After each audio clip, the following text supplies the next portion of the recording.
Boa tarde. Comprar, comprar, comprar. Há quem o faça por estatuto, há quem o faça por moda, às vezes também o fazemos por necessidade e há quem o faça sem conseguir parar.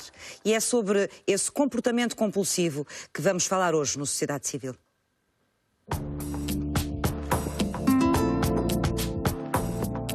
Afeta mais mulheres do que homens e será um problema para 6% da população. Para estas pessoas, sair à rua para ver montras ou entrar num centro comercial são tentações indutoras de compras por impulso difíceis de resistir. Nesta Sociedade Civil, lançamos a discussão sobre o drama financeiro e a psique de um comprador compulsivo. Mais à frente, a doutora Rosa Santos deixa-nos mais uma série de dicas preciosas na sua habitual consulta de nutricionismo. E a fechar o programa de hoje, no espaço da agenda, a Ana Lemos vem colocar-nos a par do andamento do projeto ReFood Sedufeita. Fique connosco e entre na conversa, porque este programa também é seu. Comprar compulsivamente ou consumir compulsivamente é uma perturbação do comportamento, chama-se oniomania. Vamos falar dela hoje no Sociedade Civil e à mesa do programa vão estar a Filipa Palha, que é psicóloga e professora da Faculdade de Educação e Psicologia da Universidade Católica Portuguesa. Vai estar connosco também o Mário Frota, presidente da Associação Portuguesa de Direito do Consumo, de Coimbra. Também o Luís Costa Pereira, consultor financeiro, e o António Vieira, coordenador da Delegação Norte da Associação de Apoio. Também o Luís Costa Pereira, consultor financeiro, e o António Vieira, coordenador da Delegação Norte da Associação de Apoio aos Doentes Depressivos e Bipolares.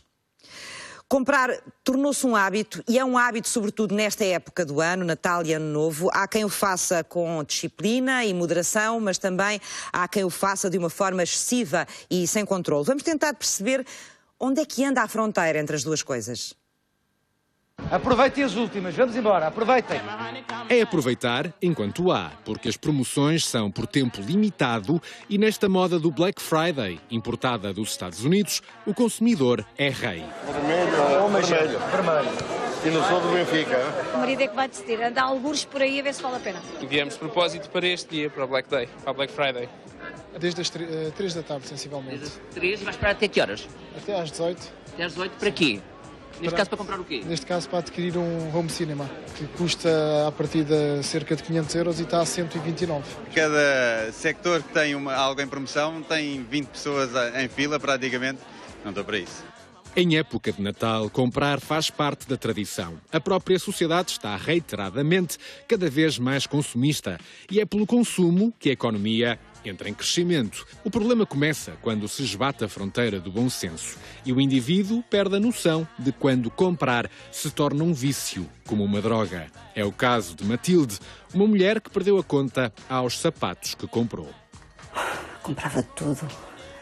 Comprava principalmente malas, sapatos, roupa. A obsessão às compras é exatamente o mesmo tipo de obsessão do que dependência da heroína, de cocaína, de álcool ou de comida. Não, eu alguma vez não, só vou gastar isto, agora vou dar uma prendinha a mim próprio. Eu farto-me de trabalhar, sou um desgraçado, agora vou dar a minha prendinha ao final do dia, ou agora eu mereço. A oniomania afeta 6% da população portuguesa.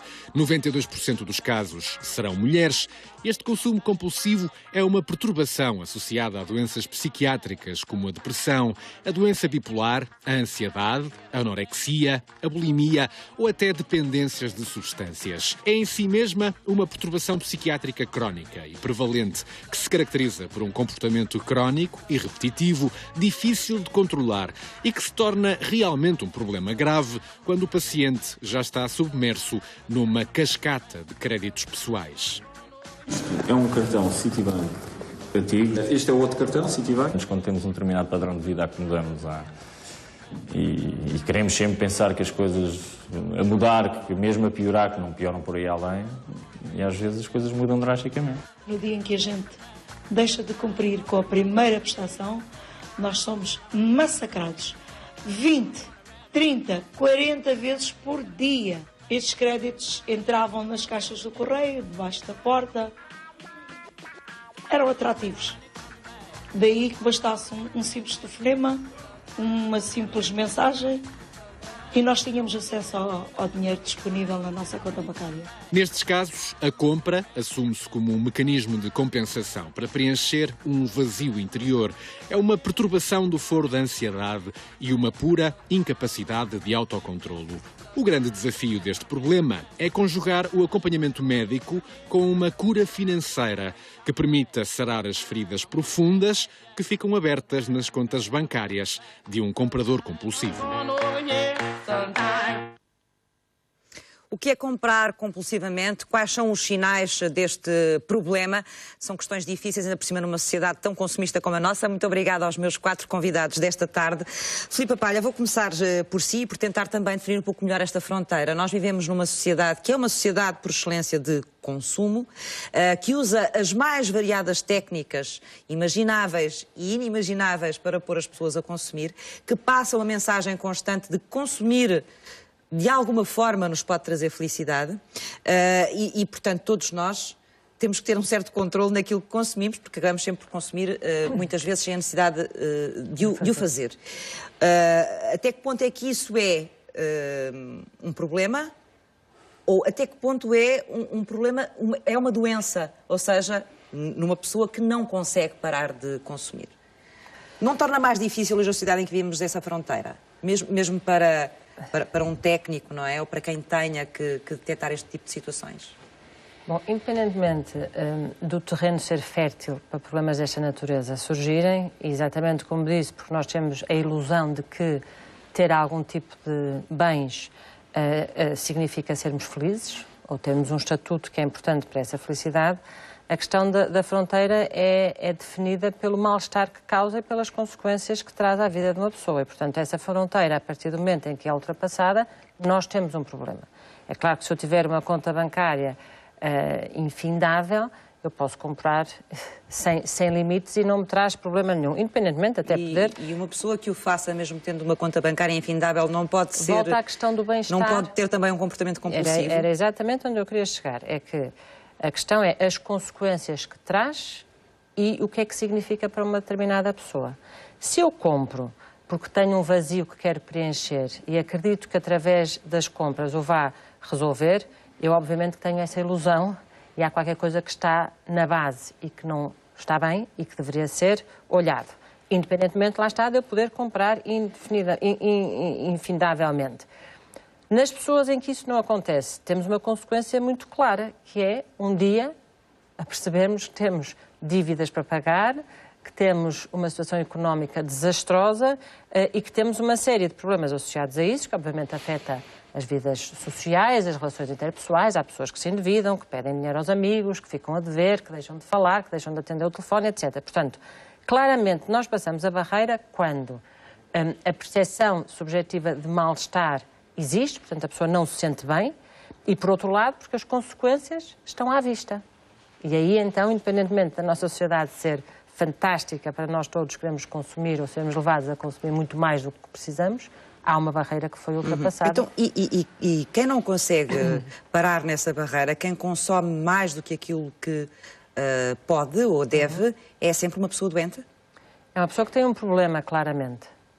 Tem um problema que pode chegar ao nível da doença no sentido de nós não conseguirmos, através do nosso autocontrole e dos nossos recursos internos, fazer valer as nossas vontades. E aquilo que nós...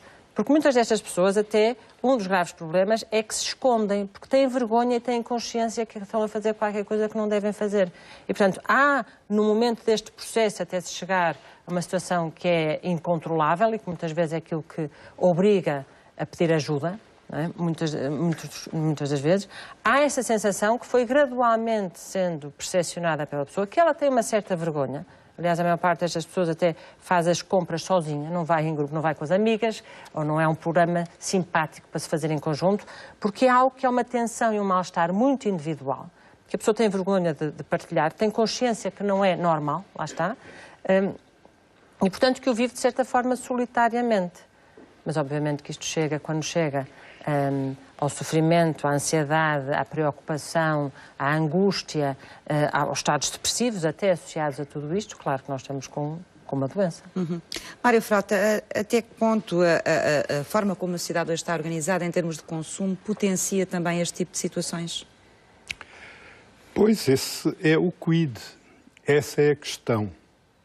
Porque uma sociedade sem uma comunicação comercial poderosa, e na comunicação comercial vai aparelhada não só a publicidade, como, sobretudo, as estratégias mercadológicas, o marketing direto, que é também responsável pela atração dos consumidores no mercado de consumo.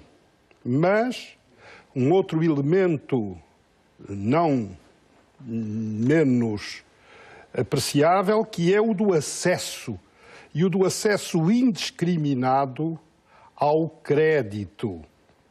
Havia uma velha expressão africana que eu gosto de repetir e que servia também de padrão entre nós, até aos anos 90, na altura em que passámos a fruir de um regime de acesso ao crédito semelhante ao de países com condições muito superiores às nossas, como os da então Comunidade Económica Europeia. E a expressão é esta: só se empresta um cabrito a quem tem um boi. O boi servia de garantia.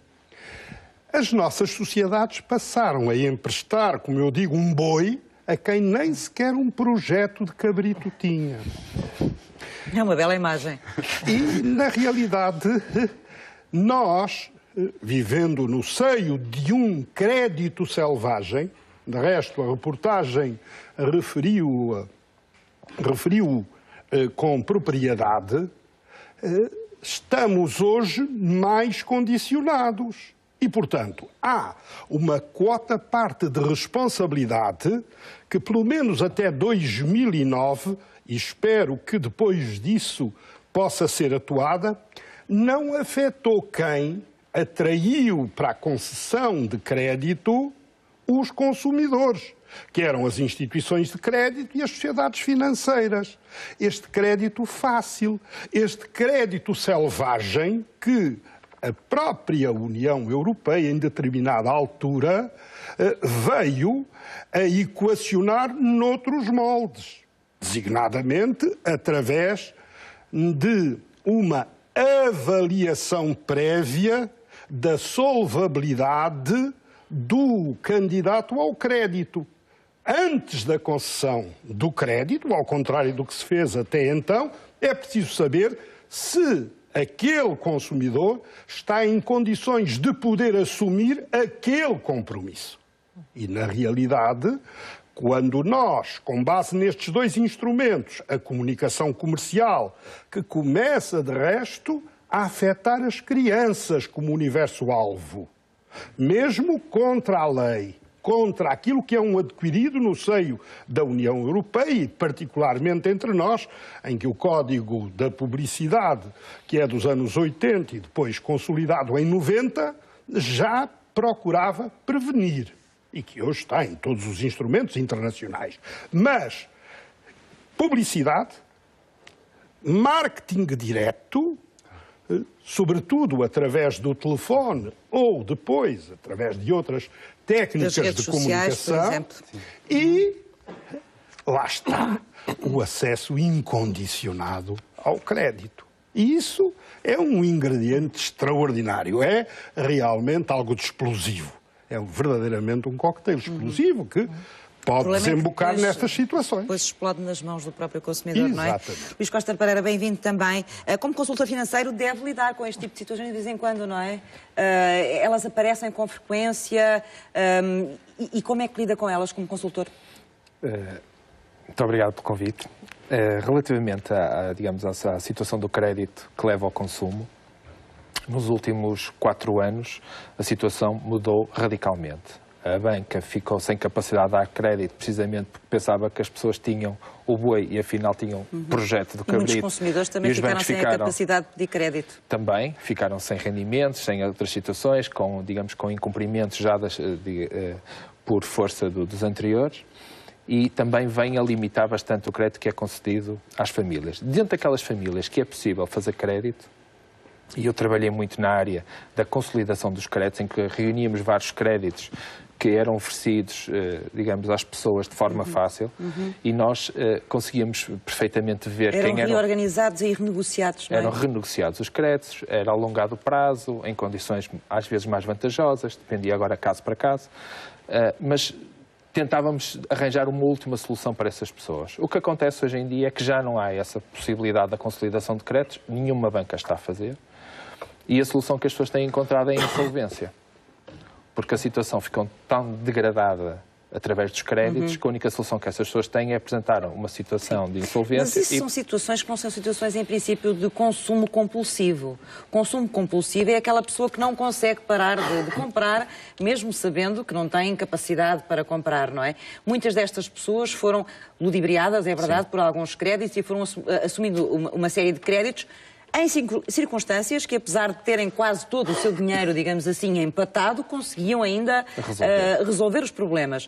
Deixaram de poder resolver na altura em que ficaram desempregados. Mas isso é uma outra questão. Porque a questão do programa hoje é, sobretudo, esse comportamento compulsivo de comprar, não é? E até que ponto ele é uma doença e até que ponto ele é tratável. É assim, se não houver dinheiro, muito dificilmente consegue fazer compras.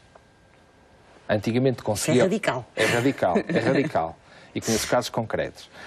Se tiver... começa primeiro a pedir aos amigos. Os amigos vão de acabar um dia porque vão perceber que não recebem. Se não tiver crédito, também não consegue crédito. Portanto, as soluções começam a acabar e a pessoa acaba por ir a algumas lojas e tentar fazer compras a crédito, que hoje em dia já não há e acaba por ir limitado. Que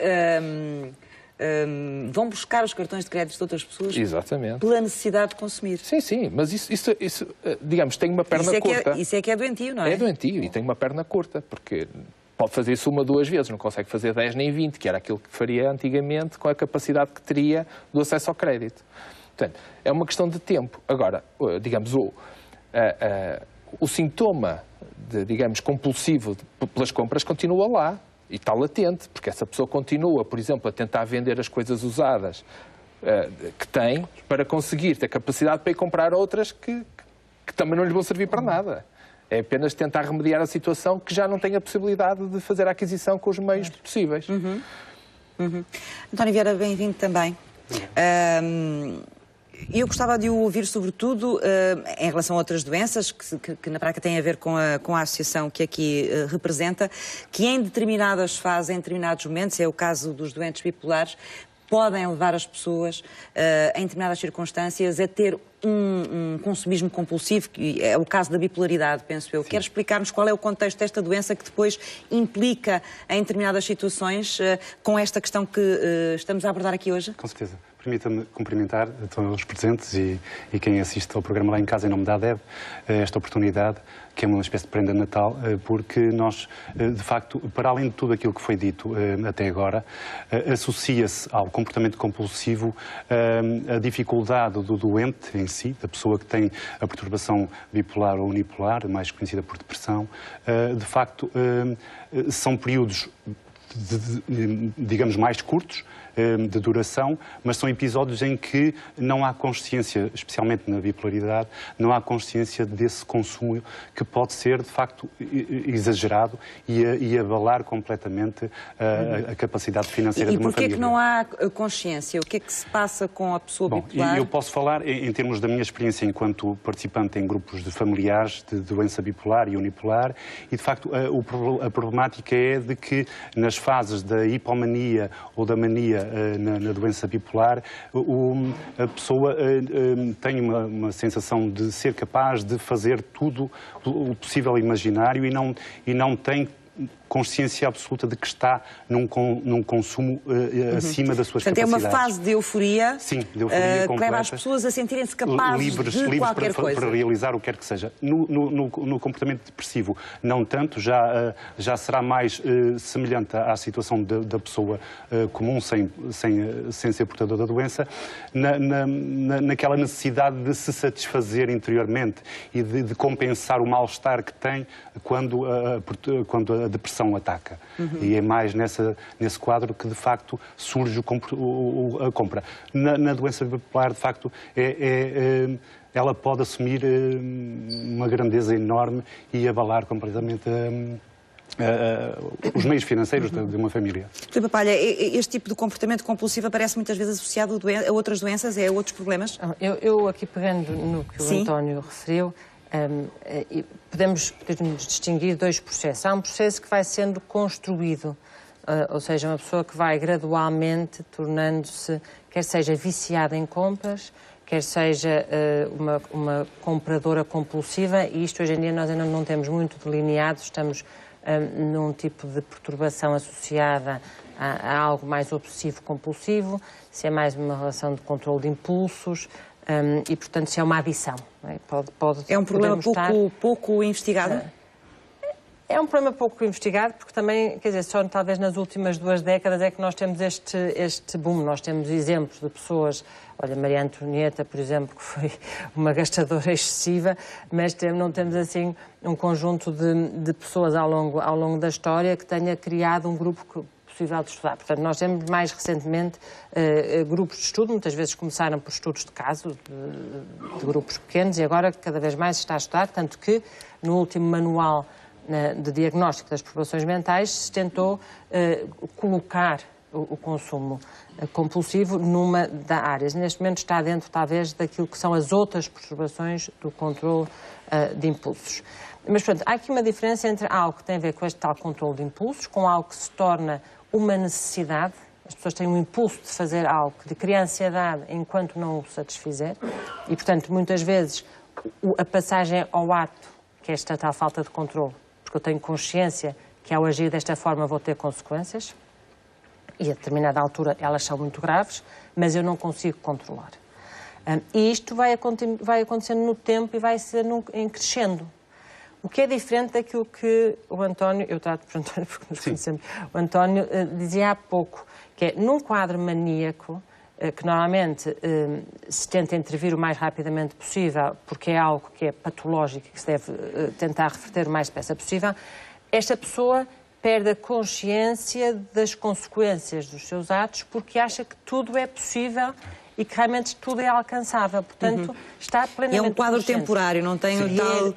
É curto no tempo. Não é um processo em crescimento? Não. É curto no tempo, portanto, quando se intervém, quando a pessoa é tratada, rapidamente cai em si e diz como é que eu fiz e fica perplexa com aquilo que aconteceu e com como é que eu perdi esta noção das consequências daquilo que eu fiz. E, portanto, muitas vezes as pessoas entram a seguir num quadro depressivo porque são, às vezes, consequências desastrosas, porque é de tal maneira a falta de noção, digamos assim, do que está a ser feito, desde comprar carros, casas, gastos absolutamente extraordinários, que no comportamento compulsivo não são desta dimensão. Não é? Muitas vezes até pode ser isso, só comprar algo pela necessidade de comprar, uma caneta, um lápis, uns sapatos, não é comprar um carro e um avião sem perceber que isso tem consequências. Portanto, são fenómenos diferentes. E talvez nós até possamos dizer que, neste caso, a pessoa diz a toda a gente o que aconteceu. Comprei isto, comprei aquilo, porque está feliz, está contente, está a achar aquilo tudo extraordinário. Enquanto a pessoa que tem consciência que eu não devia estar a comprar, mas quero ir comprar e tenho que comprar, é uma pessoa que o faz... Mas há ali um impulso também qualquer que a pessoa não consegue controlar. Impulso, é não ter noção de que o que acha de ser alcançável não é na realidade. Não é uma questão está de a falar em relação, por exemplo, aos bipolares, não está a falar em relação ao consumidor. Aí há um impulso que cria ansiedade enquanto eu não o satisfizer. Mesmo sabendo, tanto que um dos graves problemas é que depois da pessoa comprar, a sensação de frustração e de mal-estar também é imediata. De remorso. Porque há uma tentativa, a pessoa tenta resistir a este impulso. E tenta resistir, depois não consegue e depois... Bem, se pode dizer aí que a conquista é tudo, a posse é nada. Mário Frota, vamos ficar nessa frase e já vamos regressar à conversa para continuar a explicar-nos essa ideia precisamente. Vamos passar para para o oposto daquilo que temos estado aqui a falar, que é o caso, por exemplo, dos frades dominicanos que fazem voto de pobreza e, portanto, que vivem com o mínimo indispensável em termos materiais. Talvez, ao percebermos estes dois mundos, consigamos perceber também onde é que está a sensatez e onde é que está o equilíbrio no meio disto tudo. Vamos ao encontro do Hélder Reis. Ele está com o Frei Bernardo Domingos, com quem vai falar daqui a pouco. Olá, Hélder. Olá, Eduarda, muito boa tarde. Num programa onde falamos do consumismo do século XXI. Por contraponto, estou na Igreja do Cristo Rei, na cidade do Porto, na comunidade dos dominicanos. Junto do Frei Bernardo Domingos, vou tentar perceber como é que vive um homem com votos de pobreza. O que é que diz o consumismo a um frade dominicano? Uma conversa com palavras não poupadas na sociedade civil. Até já.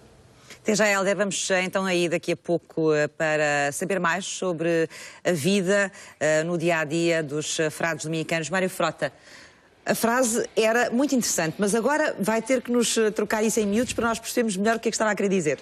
Porque, no fundo, aquela ansiedade mata-se através da apropriação, ou por outra, da conquista do bem a que se quis aceder. Exato. Mas por exemplo, há quem faça, por exemplo, um alcoólico que tenha essa ansiedade também para beber, não é? Por isso é que um toxicodependente tem a ansiedade também para consumir. Se diz exatamente que em relação a estes consumidores impenitentes, muitas vezes a solução está em poderem fazer toda uma terapia no âmbito dos devedores anónimos, à semelhança do que acontece com outras adições. De modo que aqui o que se verifica é que a pessoa adquire a coisa, mas a posse já lhe não diz nada. E daí parte eventualmente para uma nova aventura, com as consequências dramáticas a que se aludiu. Diga, Filipe. Portanto, quer dizer, é por isso que, para além dos sintomas e das consequências evidentes, tal como são apresentados, nós temos sempre que perceber qual é o sentido que este comportamento tem para esta pessoa. Portanto, há bocadinho falou-se da sensação de vazio, de uma procura, de uma sensação quando as pessoas não a encontram noutro sítio, e até é interessante falar-se agora de quem faz estes votos, como o Frei Bernardo que irá falar daqui a pouco, porque na realidade o bem-estar reside dentro de nós e não há bem nenhum que nós possamos ter que consiga substituir este bem-estar. E, portanto, esta sensação... Mas não é isso, e agora estava-me a lembrar daquilo que o Mário estava a dizer há pouco, mas não são essas as mensagens que passamos socialmente? Nós passamos aos miúdos, logo às crianças, não é? Nós há pouco estávamos aqui a conversar, antes do programa iniciar, e quer dizer, nós temos, há 30 anos, ou há menos, nós tínhamos um presente no Natal, nós tínhamos um presente no Dia de Anos, quando começava a época escolar, se calhar tínhamos que comprar uma roupinha diferente, porque tínhamos crescido um bocadinho e já não nos servia do ano passado, e tudo com peso e medida. Íamos à feira comprar umas gracinhas e não tínhamos esta avalanche que temos diariamente, como há pouco também referiu, e que agora também já tem o target dos mais novos, de termos que estar sempre a ter que comprar qualquer coisa diferente, porque as modas passam muito rapidamente, para com isso transmitirmos uma mensagem. Portanto, nós utilizamos estes bens todos para tentar passar uma mensagem, ou para a sentir, em sede própria, de bem-estar, de estatuto, ou de seja o que for, que é totalmente desprovida de relação com um bem-estar interior que passa por tudo, menos por Exato, um mas bem que se compra. Na prática, o que circula em termos de mensagem socialmente é isso. Mas nós temos é que combater isso. Na maior parte dos sítios, não é? Nós temos e ao contrário, até remar contra a maré pode ter uma carga social muito grande também, não é? A questão é esta, a resiliência perante aquilo que nós acreditamos ser a essência, com certeza que é um exercício muito complicado. E também há pouco se dizia, quer dizer, hoje em dia os miúdos, e a exigência que os miúdos fazem aos pais, estava aqui o Sr. a referir há pouco, nesta equação, é também uma variável muito significativa, porque hoje em dia nós vemos os pais, se calhar, a endividarem-se, a fazerem compras que não deveriam fazer, só porque temos que ter as sapatilhas XYZ ou a roupa que tem aquelas marcas e aqueles símbolos que basta olhar para eles que achamos que pertencemos a um meio, a um estatuto importante, e nós estamos a criar esta ideia, esta ilusão de que através da posse de bens alcançamos o que é importante. Exato, mas as crianças são bombardeadas com essas coisas e com esse tipo de mensagens. Muito mais que ao contrário. Mas essa é a resistência que nós temos que ter. Com certeza que é muito difícil, como diz, é remar contra a maré, porque nós não temos programas na televisão, nem espaço na televisão, para ter a contra-informação. Assim, não é comprando isso que se é feliz. Nos canais infantis, muita publicidade nesta altura, com muitas mensagens de coisas muito bonitas que podem fazer as crianças mais felizes. Não temos. Eu ainda agora tenho os sobrinhos a parar na televisão, nos canais, a dizer eu quero isto, eu quero isto, eu quero isto, eu quero isto, eu quero isto. E tudo... E o tempo de publicidade hoje em dia nos canais infantis é extraordinário, é uma série de... Até que ponto até os pais muitas vezes conseguem remar contra a maré desta avalanche com que as crianças são bombardeadas? Bom, dificilmente. Basta atermos-nos a estes dois dados, que são complementares e algo contraditórios. Nós agimos muito, atuamos muito no Brasil também. Às vezes parece não haver espaço para estas coisas em Portugal, tristemente, pobremente, mas enquanto a média na União Europeia, como sustentam Pegado Liz e Paulo Moraes, esta é outra faceta do Paulo Moraes que se dedica não só aos problemas magnificentes da corrupção, mas também os da publicidade infanto-juvenil.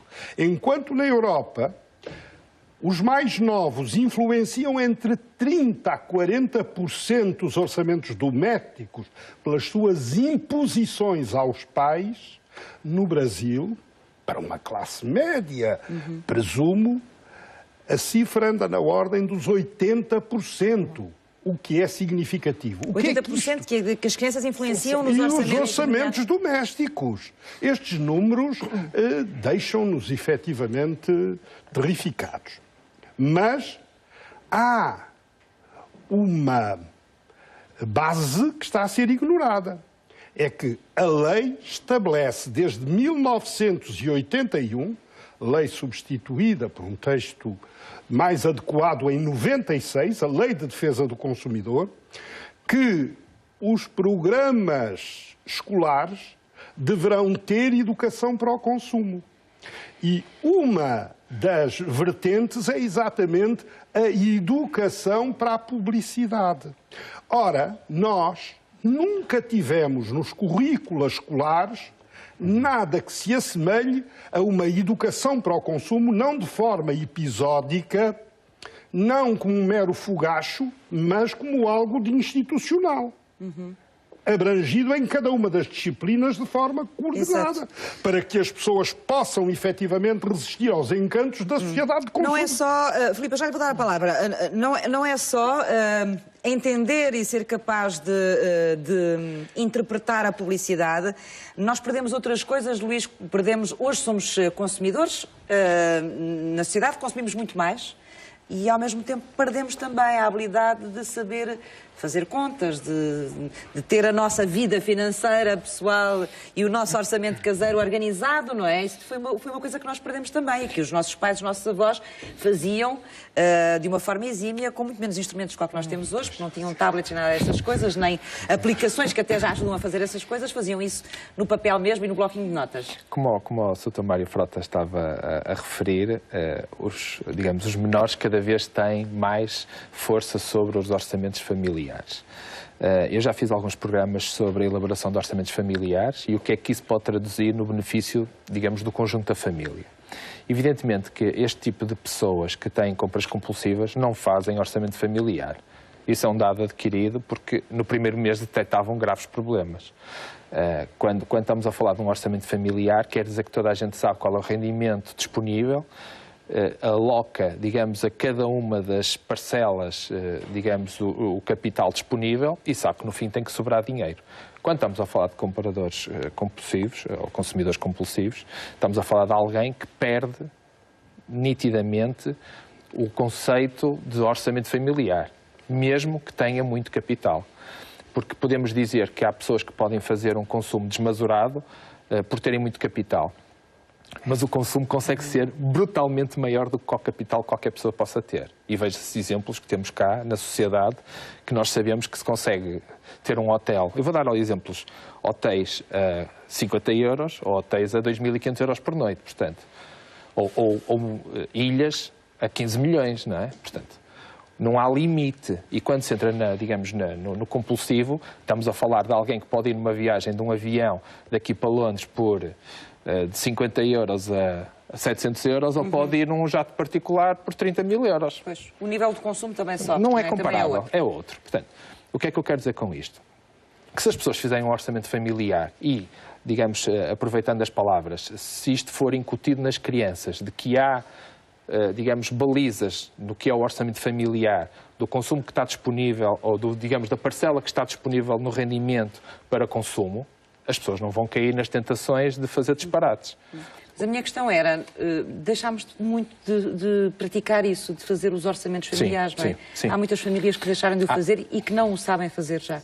Pois, aquela conta de mercearia, como se falava vulgarmente. Sim, mas sem deixar de lado os outros gastos, não é? Há muitos inputs que antigamente não havia. Há muitos inputs, digamos, o orçamento diários. é mais complexo. É muito mais complexo. Há muitos inputs diários que antigamente não havia. Por exemplo, antigamente toda a gente ou levava a refeição para o trabalho, ninguém ia consumir o café à meia da manhã, ninguém, digamos, tinha tantas solicitações durante o dia, nem as crianças, não é? É aquilo que estávamos a falar há pouco das prendas. Eu já não sei quantas prendas já dei este ano ao meu filho, por exemplo, não é? E tento-lhe incutir, cuidado. Por exemplo, queres uns legos novos, mas ainda não montaste os últimos. Não é? Portanto, ele é capaz de entrar comigo, Pelo menos montar, não é? Pois, no mínimo montar. Antes a gente desmontava aqueles e montava de forma diferente os pesos. Aliás, eles até trazem sempre duas soluções, normalmente para montar, não é? Eu já nem digo monta a segunda solução, monta pelo menos o último que eu te dei, não é? Mas até os Legos, agora que falou nisso, até os Legos se transformaram num use e deita fora, que é outra questão que nós temos aqui que também traz um problema. Porque os Legos são feitos de maneira que têm que ser montados de uma determinada forma e antigamente nós tínhamos os Legos... Não deixa a criatividade. Que eram as peças soltas, vinham um número de peças e com aquelas peças nós podíamos fazer tudo o que quiséssemos. Aviões, castelos... Agora não, agora são peças muito exatas. Que depois de construir aquela... Não serve para mais nada. Deixa-me ter interesse. Pior ainda, isso é feito de propósito, não é? Só pode ser feito de propósito. Mas o meu filho ainda é capaz de ir um pouco mais além, que é capaz de querer uma caixa grande e quer o boneco que está lá dentro. Não quero saber do resto, que é uma nave. Não quero saber disso para nada. Eu tenho que lhe dizer... Daí a importância da educação para o consumo nos programas escolares desde a mais tenra idade. Porque... é de pequenino que se torce o pequeno. Claro. Então deixe-me aqui acrescentar... Quando fala dos programas escolares relativamente ao consumo, nós também lutamos muito para os programas escolares de promoção da saúde mental, do bem-estar pessoal e social. Porque não há dúvida que há aqui alguns elementos que nós estamos que são graves. O primeiro é esta ideia do imediatismo. Tudo tem que ser já. Portanto, eu tenho que saciar este desejo já. E nós estamos a não ajudar os mais novos a criar dois pilares fundamentais para a nossa existência. Um deles é a tolerância à frustração. Nós não podemos ter tudo, nem quando queremos, nem no momento que queremos, nem no imediato. E outro que é muito importante... Essa tolerância é importante, porque cria resiliência, não é? E então, na vida futura como adultos, é fundamental, não é? Fundamental. Senão as crianças deixam de conseguir ultrapassar obstáculos sozinhas também. Não, primeiro é a ilusão de que a vida não tem problemas. A vida é feita de problemas e é feita de frustrações. E as frustrações não nos podem aniquilar. Têm que ser momentos de crescimento e oportunidades de superação. Não é? Portanto, eu não ter aquilo que quero hoje não quer dizer que eu não seja capaz, que eu seja a pior pessoa do mundo e que eu nunca vá ser capaz de alcançar aquilo que eu quero. E, portanto, nós temos que criar esta tolerância à frustração e, perante as adversidades, perceber o que é que eu fiz, o que é que posso fazer diferente, ou se isto realmente tem tanta importância como isso, para eu insistir. Ou então perceber que há certas situações que não vão acontecer como eu quero e não põem em causa aquilo que eu sou. Muito bem. Mas eu quebrei-lhe o raciocínio, só para aprofundar isto mais um bocadinho. E a segunda, que é adiar a gratificação. Que é, eu quero ter a PlayStation. Muito bem, então vamos lutar para ter a PlayStation. E vamos, quer dizer, seja aos miúdos, seja a mim própria, não é? eu gostaria de um dia, ou amanhã, o meu próximo objetivo é isto, aquilo ou aquilo outro. E eu tenho a capacidade de lutar por esta satisfação que eu não vou ter agora, lá está, porque eu tenho a tolerância a perceber que não tenho a capacidade, ou não tenho os recursos ou os meios para satisfazer no imediato, mas eu tenho a capacidade de lutar, de investir, de trabalhar, enfim, do que tiver que fazer para um dia alcançar. Isto é a mesma história de as pessoas começam a comer o bolo pela parte melhor ou pela parte pior, ou começam a trabalhar por a parte que tem mais satisfação ou por aquela que lhes custa mais, e, portanto, nós temos, isto é fundamental a todos os níveis da nossa vida, afetivo, no trabalho, nos objetivos de vida, etc. E é fundamental para nós percebermos que realmente o que faz de nós pessoas realizadas e pessoas felizes e bem na vida é realmente termos a capacidade de ter os nossos objetivos, de ultrapassar as dificuldades, de resistir às ditas frustrações, de aprender com elas e de caminhar para o alcance gradual e sistemático daquilo que são as metas e objetivos que nós estabelecemos na nossa vida. E isto não é, lá está, descartável. Não é esta ideia que eu todos os dias tenho desejos que satisfaço e me torno uma tal insatisfeita compulsiva, no fundo, que vou-me tentando, nesta ilusão, satisfazer também de forma igualmente compulsiva. Porque, o que me diz, eu tenho o Lego, já tenho, não me interessa, nem me interessa construí-lo. É muito difícil construir. Pois. Não, mas vai ser da construção deste Lego que a compra do Lego fez sentido. Claro. Porque há uma construção que está associada. É difícil, demora tempo, se calhar vais ter que precisar de ajuda, vamos ter que nos sentar, se calhar o pai não está disponível todo o dia, portanto fazemos hoje um bocadinho e amanhã um bocadinho. E isto é o que cria em nós a resistência, a tal tolerância, o tal caminho de satisfação. Exato. Não é? E isto não existe.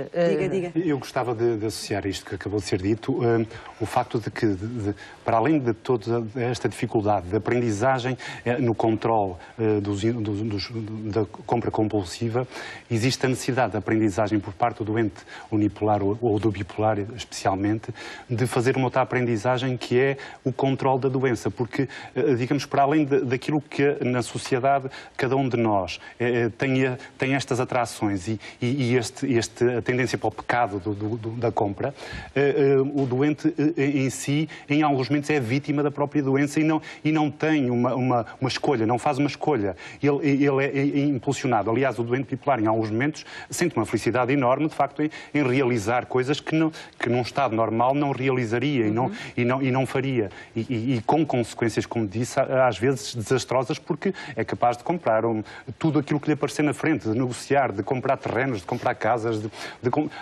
não aquilo que há pouco dizia, não comprar o simples pacote de chocolates ou uma caixa disto ou daquilo, só pelo impulso da compra. É compras grandiosas, compras volumosas e vistosas. Casas e por tudo. E, portanto, essa aprendizagem, depois, com o problema de que essas crises se repetem. Né? E, portanto, há uma necessidade de fazer uma aprendizagem acerca de todas as necessidades de tomar conta da doença o melhor possível. Já vamos voltar aqui à conversa. Vamos ouvir então agora o Frei Bernardo Domingues. Ele está na Igreja do Cristo Rei, no Porto, com o Hélder Reis. Olá, Eduardo, mais uma vez, muito boa tarde. Num programa onde de facto falamos de consumismo por contraponto, uma conversa tranquila e pouco consumista, não nas palavras. Frei Bernardo Domingues, dominicano, obrigado pela sua disponibilidade. O que é que o consumismo diz a um frade dominicano? A mim dá-me a impressão que as pessoas iludem a sua vida consumindo. E claro que com certeza conhecem um livro, Être et avoir. Esse livro é muito importante e devíamos lê-lo, porque as pessoas, quanto menos são, mais querem. Quanto menos o seu ser é estruturado e organizado e procuram ter uma vida dinâmica, o problema de se ocupar das coisas e ficar apanhados por elas é um perigo permanente. É uma lei de compensação. Não tenho, vou arranjar outro lugar. E pensam que, tendo muito e dando esse espetáculo, que a vida que se afirma. Eu sabe que o uso o autocarro. Não tem telemóvel, não precisa? Não preciso de telemóvel, não quero ter. Eu tenho, já me ofereceram mais que um. Já foi tentado? Já fui tentado, mas não caí na tentação. Porque eu vejo que as pessoas que têm telemóvel gastam muito tempo. Claro, o tempo realmente é a única coisa democrática que temos, é igual para todos. Todos temos 24 horas, eu tenho tanto tempo como o Papa. O que é verdade é que a gestão do tempo é que é um problema de inteligência e há muito pouca inteligência na gestão do tempo, porque o problema das coisas, do ter, ocupa mais as pessoas do que o ser e o tornar-se competente e honesto. E, claro, a pessoa que não busca a verdade, a justiça, a solidariedade, ocupa-se de coisas secundárias. Eu, no autocarro, aprendo muitas coisas. Uma das coisas que me impressiona é as pessoas a falar ao telefone e a dizer coisas que nós estamos a ver que não são verdadeiras. Tem essa mentira também. É incrível. Dizer, olha, isto realmente aqui isto está muito mal, vou chegar atrasada, não há autocarros, isto está muito mal, e a pessoa está dentro do autocarro. Mas no seu dia-a-dia, nesta confrontação do autocarro, do telemóvel, do ter ou não ter, vive 100% com qualidade? Não sente que poderia ter mais qualidade de vida ao ter mais algumas coisas? São opções. Eu fiz voto de pobreza. Não sabe o que é isso, pois não? Eu sei. Sabe? Eu também sei. Ora, fazer o voto é muito fácil. Vivê-lo é preciso assumir. Ora, quanto mais temos, menos tempo temos para ler, para estudar, para saber o porquê das coisas. E, claro, se nos ocupamos das máquinas, as máquinas é que tomam conta de nós. E então, depois, cria-se realmente um mundo virtual.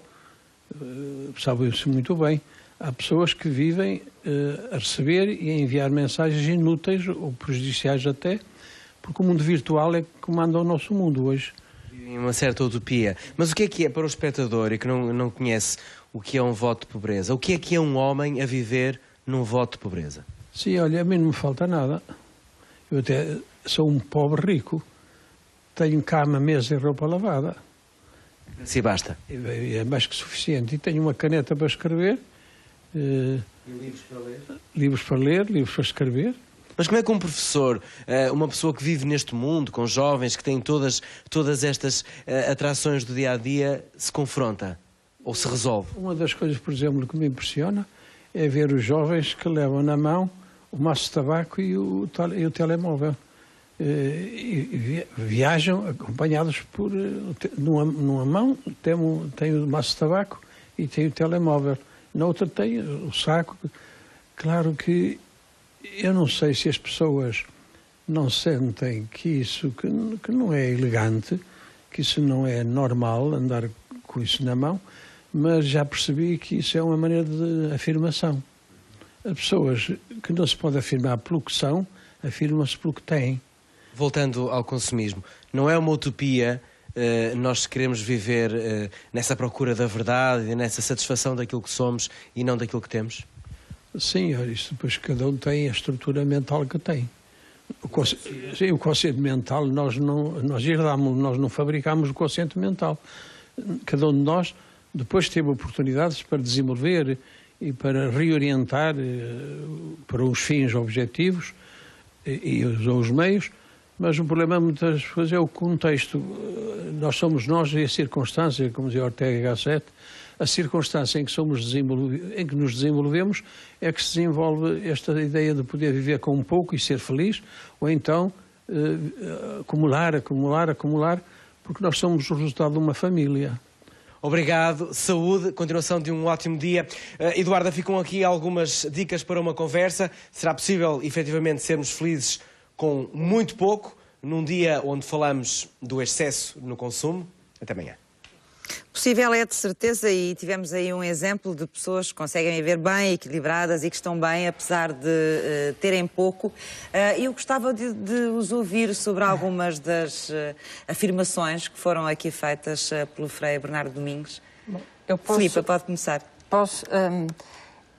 Há um texto ao Saratista que dizia a certa altura que nós tivemos um tempo que era o tempo do ter. As pessoas eram aquilo que tinham, as quintas, os nomes, as fortunas, etc.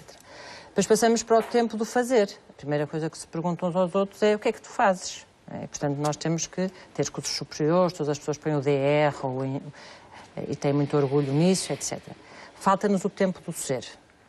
E era aquilo que aqui o Frei Bernardo dizia, não é? Portanto, quanto menos uma pessoa é, mais quer ter este tipo de ilusão aonde possa encontrar essa sensação do ser. E isto é que é muito importante quando nós falamos na importância de intervir o mais precocemente junto dos mais novos para inverter este ciclo. Hoje em dia existem, aliás, através destas redes sociais e dos Facebooks, as pessoas estão a desaprender ser. Nem estão a desaprender porque nem têm tido a oportunidade de aprender. Não sabem relacionar-se. Ora, nós sabemos, existem séculos de conhecimento, que a psicologia é muito recente comparativamente com tudo o resto, em que o bem-estar de uma pessoa está na essência dos afetos, do bem-estar consigo próprio e da sua relação com os outros, que é onde nós encontramos sentido. Ora, isto não se compra. Portanto, a nossa maior riqueza não se vende e não se compra. Que é eu ser suficiente. Eu estou bem comigo. Eu passo bem o tempo a ler o que gosto de ler, eu passo bem o tempo a antecipar a próxima vez que vou estar com as pessoas que me são queridas, eu passo bem o tempo e a minha existência tem sentido porque eu tenho este mundo interior e na minha relação com os outros. E isto é suficiente. Independentemente de eu gostar de eu me vestir, de eu até gostar de jantar fora e de também ter imensos interesses a níveis de consumo, mas que é muito longe do lugar onde eu encontro o meu sentido de vida. Ora, se nós hoje em dia voltamos à questão do imediato, voltamos às imensas barreiras que existem na construção de pessoas capazes de se relacionar afetivamente. Hoje os miúdos muitas vezes estão num café sentados uns aos outros a enviar WhatsApps. Ora, nós aprendemos a gerir conflitos, a ultrapassar as frustrações na relação com o outro, na rua, nas bulhas, nas conversas uns com os outros. Nem havia telemóveis, não havia coisa de cima nenhuma. E, portanto, nós tínhamos que negociar, nós tínhamos que gerir. E o mundo não acontecia, e os conflitos não aconteciam, e os problemas não se resolviam no tempo da ilusão de um joguinho de PlayStation, que demora 1 hora, onde uma família se constrói, se mata, se regenera, etc, etc. E, portanto, voltamos à questão da capacidade de ter tolerância à frustração e a capacidade de adiar a gratificação. Estes dois pilares da construção do eu, se nós não criamos as condições para que as pessoas os desenvolvam, nós vamos continuar a ter pessoas e a construir novas gerações feitas do imediato, do que é descartável e do que não tem continuidade. Há uma outra riqueza de que falava aqui o Frei Bernardo Domingos, que é a riqueza do tempo, a riqueza e a democracia do tempo, não é? E é outra coisa que nós também gerimos mal, não é só o nosso dinheiro, muitas vezes, e a nossa necessidade ou impulso de comprar, é também o tempo, a forma como gerimos o tempo, não é? O tempo, como estava a dizer o Frei Domingos, é igual para todos e realmente gostei da expressão do ser, digamos, a única coisa democrática porque tem o mesmo tempo para toda a gente. Ele tenho tanto tempo como Papa. Exatamente, eu costumo dizer como o Obama, costumo fazer com outra comparação. Mas a gestão do tempo, e que é um assunto que até seria talvez interessante, a gestão do tempo particular e familiar, muitas vezes é preciso saber geri-lo. E o que acontece hoje em dia nas famílias é, digamos, a tal tecnologia que está acessível a toda a família, os computadores, os tablets, os telemóveis, os jogos, digamos, a informação na televisão, em que não desmembra a família, mas não deixa a família comunicar o tempo suficiente, muitas vezes, para discutir os assuntos, digamos, que às vezes serão mais importantes. Evidentemente que o tempo gera tudo o resto. E eu estava a falar relativamente ao dinheiro, é um problema de tempo, porque se eu for comprar e só pagar daqui a 1000 anos, não tem problema nenhum, não é? Portanto, e o juro é em função do tempo, não é? Portanto, estamos sempre a falar do tempo e, digamos, a melhor forma de se ganhar dinheiro efetivamente é o tempo do dinheiro, curiosamente, porque é o juro e não é preciso fazer nada porque o tempo está aí, não é? Que já passaram 2 segundos. Portanto, se nós, digamos, estivermos nos extremos, eu penso que aqui o Frei Domingos também está no extremo, eu penso que, por exemplo, as telecomunicações evoluíram substancialmente e facilitam imenso a vida. Eu hoje em dia consigo trabalhar praticamente fora do escritório o dia todo, porque consigo receber os e-mails e continuar digamos, a desenvolver a minha atividade. Também é verdade que passamos a ter a necessidade de estar permanentemente a consultar os e-mails, que antes não tínhamos. Não, eu tinha. Tinha era que estar no local sentado. Eu tinha. E tinha um telefone fixo. E estava o dia todo a olhar... Depende do tipo de trabalho, não é? Pois, depende do tipo de trabalho, evidentemente. E se for e-mails de trabalho ou se são e-mails de brincadeira, não é? Eu, por exemplo, eu recebo muitos e-mails de amigos que me enviam, e agora estou a falar para os meus amigos, com brincadeiras, com anedotas, não respondo a um sequer. E eles acabam por deixar de enviar.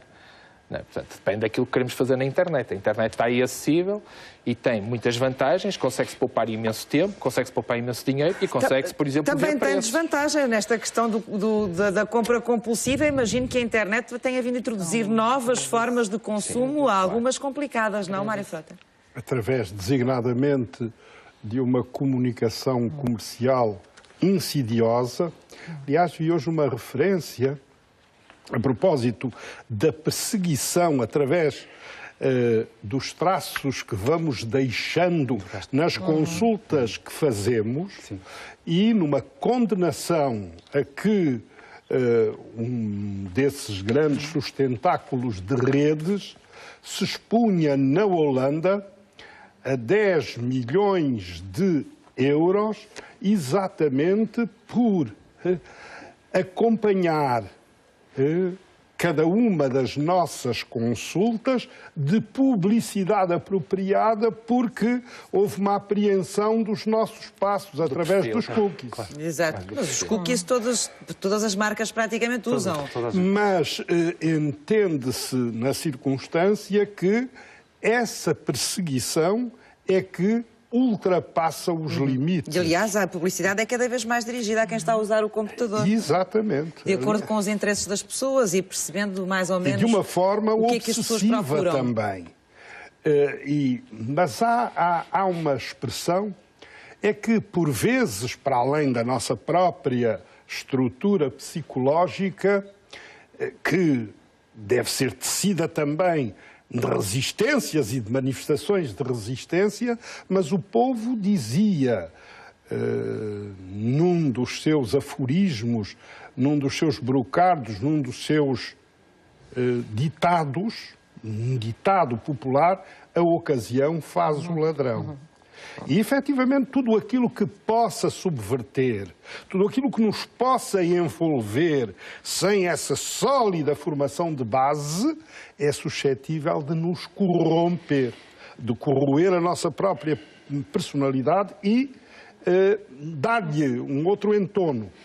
E, por conseguinte, eu volto a esse tema escaldante, que nenhum ministro da Educação soube, até ao momento, aproveitar, porque tudo o que se disse a propósito também da educação social cabe nesse conceito amplo de educação para o consumo, que é uma educação para a cidadania, que não se traduz só na educação para a qualidade, nem na educação para a segurança, nem na educação para o conflito ou para a gestão do conflito, mas na educação financeira, na educação para a publicidade, na educação para a informação. Há um conjunto amplo de módulos que devem ser enxertados nos programas escolares, em cada uma das matérias, em cada uma das disciplinas, de forma coordenada para oferecer exatamente às crianças e aos jovens aquilo que é indispensável para a vida. Que são as ferramentas para conseguirem viver na sociedade em que estão inseridos, não é? Porque muitos pais também não tiveram, nem têm condições para... E a evolução foi muito grande na geração dos pais, daquelas que são as crianças hoje e os jovens, portanto foi difícil com certeza apreender tudo isso, não é? Daí mais uma razão, provavelmente, para que essa educação existisse em relação às gerações que estão na lei. A lei é que não se cumpre, porque os ministros da Educação e os da tutela das políticas de consumidores têm sido insensíveis a este apelo, a este comando. O Estado faz leis para o Estado cumprir. O Estado não cumpre as leis que o próprio Estado faz. António, Voltando aos doentes depressivos ou bipolares e a situações ligadas com consumo compulsivo ou excessivo, que é o tema hoje do programa, os atos destas pessoas, quando isto acontece, não implicam só as próprias pessoas, muitas vezes implicam a família inteira, claro. Não é? São casos complicados, sim, muitas vezes de gerir dentro das famílias. Como é que é feita esta gestão ou como é que pode ser possível ser feita esta gestão? Que tipo de apoio é que dão às famílias também que vivem este tipo de situações? De facto, quando essas situações ocorrem no quadro da família, há uma necessidade absoluta de uma aprendizagem no sentido de se preparar para poder lidar com essa problemática. Não é fácil, à partida, enfrentar essas situações, porque, como eu disse antes, há situações de comportamento que o próprio não tem controle. Depois o familiar vê-se numa situação difícil, quase como há pouco aqui se dizia, em relação ao filho. Implicar financeiramente outras pessoas também, não é? Sim, mas a dificuldade depois surge no aspecto de se poder lidar com o problema e ajudar o outro sem interferir demasiado, porque quando a pessoa quer efetivamente fazer algo, torna-se difícil negociar porque é tão forte o impulso que a pessoa tem para a compra e para o que quer fazer, que não ouve. E, portanto, é muito difícil trabalhar isso. Nos grupos de ajuda mútua e nos grupos que temos dentro da associação, de facto, treinam-se e fala-se muito abertamente sobre a situação que se vive em cada família e a experiência que teve e como é que conseguiu lidar. Embora não haja uma receita que funcione naturalmente em todas as famílias. Há uma troca de experiências, mas há uma troca de experiências. E há uma partilha de problemas, o que faz com que, pelo menos, as pessoas percebam que não são as únicas. E não estão sozinhas naquele tipo de conseguem falar a mesma linguagem. Há aqui uma situação que eu gostava de deixar também, que é o problema do estigma. Ainda há muito estigma associado à doença mental. E, portanto, inclusive está agora a acontecer uma exposição em Lisboa, que ainda não tive a oportunidade de ir lá, mas irei brevemente, loucamente, e é bom que estes acontecimentos surjam para, digamos, tirar um pouco da carga, porque ainda há muita vergonha associada. Já é do padrão do português alguma timidez e alguma falta de vontade para falar nas coisas. E então isso liga-se ao facto dos grupos falarem uma mesma linguagem e permitirem sentir que não estão sós na problemática e que de facto têm que perceber como é que aqui ou ali conseguem lidar com essas situações e conseguem, digamos, negociar as situações. Estamos no final do nosso tempo, Filipe, muito rapidamente queria só perceber como é que acontece em relação aos consumidores compulsivos e, nomeadamente, até que ponto é que situações dessas podem criar rupturas familiares? Com certeza que sim, porque se uma pessoa, a determinada altura, tem uma forma de viver que lhe causa mal-estar, obviamente que esse mal-estar vai afetar as suas relações com as outras pessoas. Por outro lado, se os comportamentos que têm consequências que não são expectáveis, mais uma vez também essas consequências têm impacto para todas as pessoas.